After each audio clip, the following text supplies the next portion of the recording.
Welcome back in. Krista Pirtle joining me for Week 10, and we know it's here, the playoff calculations. You've got your notepad. You're working through those right now. You made fun of my notepad. I did not. I was impressed with the notes. The diligent note-taking that it takes this time of the year is impressive, and you got quite a few jumbles on your hands in some district races. Yeah, so if anyone wants to help me figure those out, come on down. We've got, let's see, 8 4A Division II, Lorena, Robinson, sweet baby Jesus. I don't want to have to figure that out. 9 3A Division I, same type deal where like the 3rd and 5th place team could swatch places if it happens, so please don't do that because math is hard already.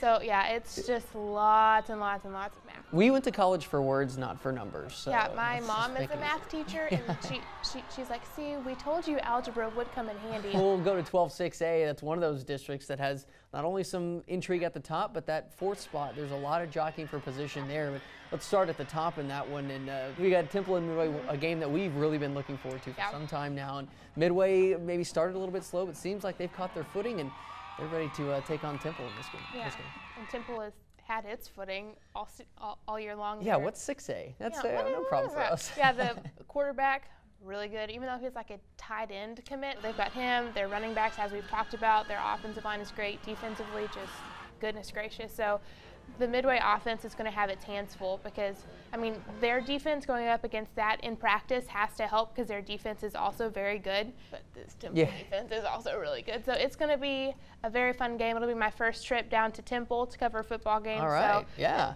I'm expecting a pretty good time on Friday. Certainly a trip to Buc-ee's in your future, I'm sure. I like how you said it in the singular. Yeah. I go there, I go back. That's true. Yeah, it's a two-way trip. Jared Wiley, obviously, you know, a tight end body and the quarterback's arm. That's just really not fair for it's just selfish. Yeah.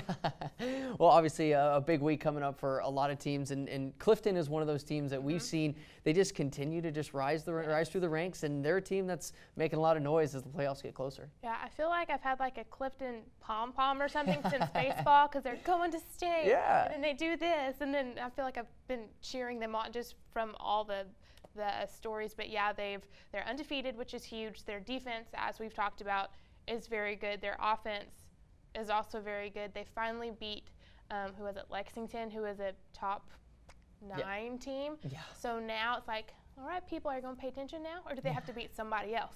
So they've won hugely. But, you know, it's going to be fun once the playoffs come to see if that continues. Absolutely, yeah. They've got the defense to go with the offense. So that's a team that can defense wins in the playoffs. So that's certainly defense wins championships. That is so true, and the coach will tell you the same thing, I'm sure. Yeah.